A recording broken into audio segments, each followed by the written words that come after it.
200 students came to the library every day. They talked to the quiet, gentle librarian. None of them knew what she kept in her desk drawer's USB drive. None of them realized that her keyboard sounds were actually a code, until the entire university's systems got hacked. From which city in the world are you watching this story today? If you love these hidden talent stories, don't forget to subscribe to our channel. The Central Library of Eastern State Technology University was shrouded in silence in the early morning hours. The first rays of sunlight filtering through the glass doors drew golden lines between the wooden shelves. Dr. Sarah Mitchell sat in her usual place, taking the first sip of her coffee. This elegant 45-year-old woman had been the heart of this library for 15 years. With her thick-framed glasses, hair tied in a bun, and always the same green cardigan, students called her Ms. Sarah. On her desk were neatly arranged pen holders, notebooks, and an old computer keyboard. That keyboard was one of the oldest technological devices in the university. Other staff members constantly joked about it. Ms. Sarah, this keyboard has become a museum piece. IT specialist Mike Johnson would laugh every morning. Let me get you a new one. These sounds are annoying. Ms. Sarah would just smile. I'm used to this keyboard. My fingers don't recognize any other type.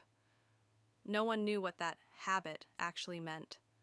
At 9 a.m., the first students began arriving. Ms. Sarah greeted them with her usual warmth. Good morning, Ms. Sarah. I was looking for sources on Ottoman history. Sure, honey. Look at the history section on the third floor. H945 coded shelves. Ma'am, how should I use the statistics program for my thesis? Go to the computer lab. You can get help from there. She answered every question patiently, dealing with each student individually. Even during lunch break, she wouldn't leave her desk, quietly touching her keyboard. Click, clack, click. Rhythmic sounds, as if she was composing music. What are you writing, Ms. Sarah? A curious student had asked once. I'm updating the library catalogs, Ms. Sarah had said. Old system needs constant maintenance. No one knew that old system was actually one of the world's most advanced encryption protocols. The library closed at 6 p.m. Ms. Sarah would stay at her desk even after the last student left. Security guard Frank always wondered about this situation. Ms. Sarah, don't work so much. Go home and rest. Almost done, Frank. I'm doing my final checks. But those checks were things no one could ever imagine. After everyone left, Ms. Sarah would open her drawer. She would take out a small USB drive. When she plugged this USB into the computer, instead of normal library programs, a completely different world would emerge on the screen. Code lines, encryption algorithms, network protocols, firewalls. Dr. Sarah Mitchell was one of the architects of the deep network security system that only 200 people in the world knew about. Tonight, she was doing her usual routine too. She plugged in the USB, logged into the systems, checked the country's critical infrastructure. Power grids secure, water facilities secure, hospital systems secure, banking infrastructure secure. But something was strange tonight. The moment she touched the keyboard, she noticed. There were abnormal movements in the system, data transfers from places that shouldn't exist, unidentifiable IP addresses, suspicious network traffic. Her heart raced. These were the most serious threat signals she had seen in 7 years. When she came to the university the next morning, the atmosphere was tense. There was panic in the IT department. Ms. Sarah, we have a big problem. Mike Johnson ran to her. Our systems were under attack throughout the night. Firewalls went down, attempts were made to access student records. Ms. Sarah looked calm, but was boiling inside. Serious? Very serious. Our rector called experts from Washington. There's been a major cyber attack. At noon, a 3-person team came to the university. Leading them was Dr. James Carter, the country's most renowned cybersecurity expert. 2 young engineers were with him. This attack is very sophisticated, Dr. Carter explained to the rector.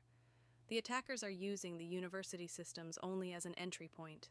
Their real targets are the city's power grid and hospital systems. The rector asked anxiously, How long can you solve it? We can analyze within 24 hours, but completely cleaning it could take days. Ms. Sarah, listening to these conversations, sat quietly at her desk. She placed her hands on the keyboard. One of her fingers was rhythmically touching a key. Morse alphabet. An old habit. Ms. Sarah, we might need to close the library in this situation, said the assistant director. Computer systems are not safe. I understand, said Ms. Sarah. I'll work from home then. But she didn't go home. After the experts left, the doors were locked, but Miss Sarah was still at her desk. Security guard Frank came to her. Miss Sarah, the university is closed. You need to leave. 5 minutes, Frank. I'll check something. After Frank went outside, Miss Sarah plugged in her USB. This time was different. She started coding rapidly. The speed of her fingers was incredible. She was pressing 8 to 10 keys per second. She dove into the system. She tracked the attacker's traces. She identified which ports they used, which protocols they preferred, which encryption methods they applied.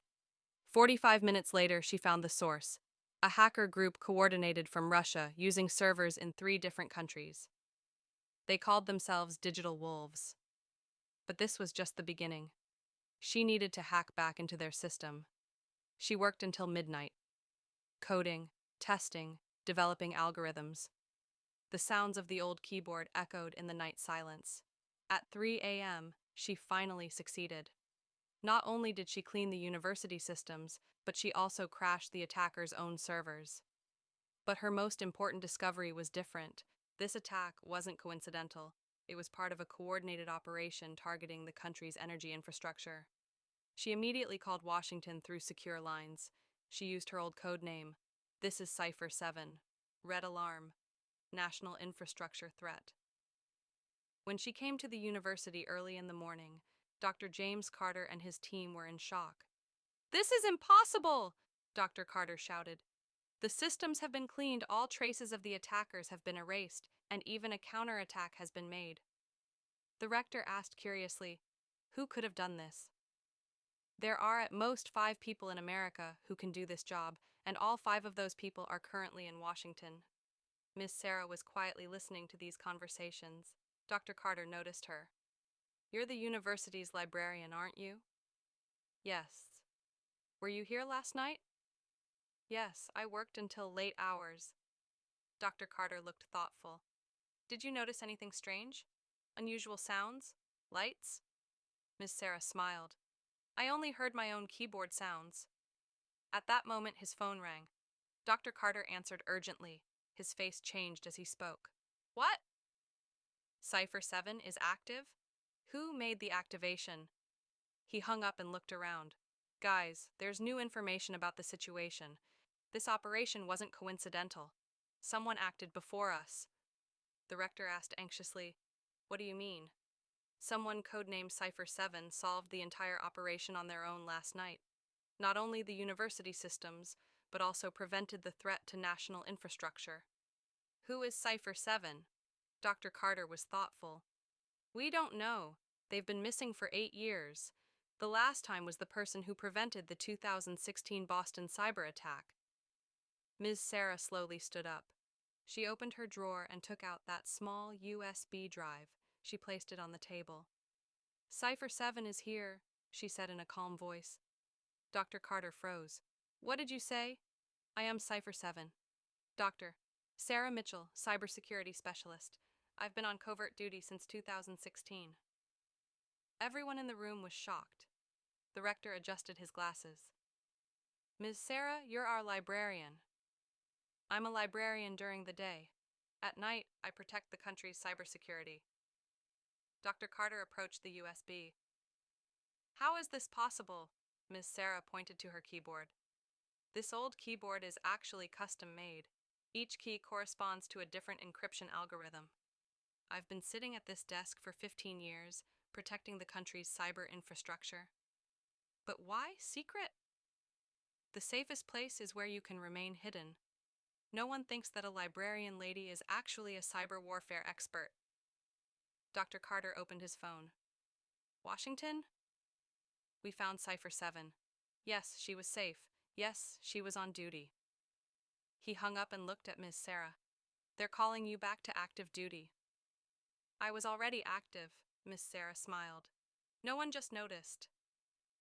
In the afternoon, there was a big change at the university. New computers were brought to Miss Sarah's desk. Security cameras were installed. A special room was prepared. But Miss Sarah objected. No, I'll stay here, in the library, with the students. But security, the safest place is here. I've been here for 15 years and no one suspected. In the evening, after the last student left, Miss Sarah was sitting at her desk again. But this time it was different. Her identity was now revealed. Young computer engineer David came to her. Miss Sarah, I apologize. We had made fun of you. About that old keyboard. Miss Sarah smiled. No problem. Sometimes the most valuable things look the simplest. Will you teach us? Cybersecurity?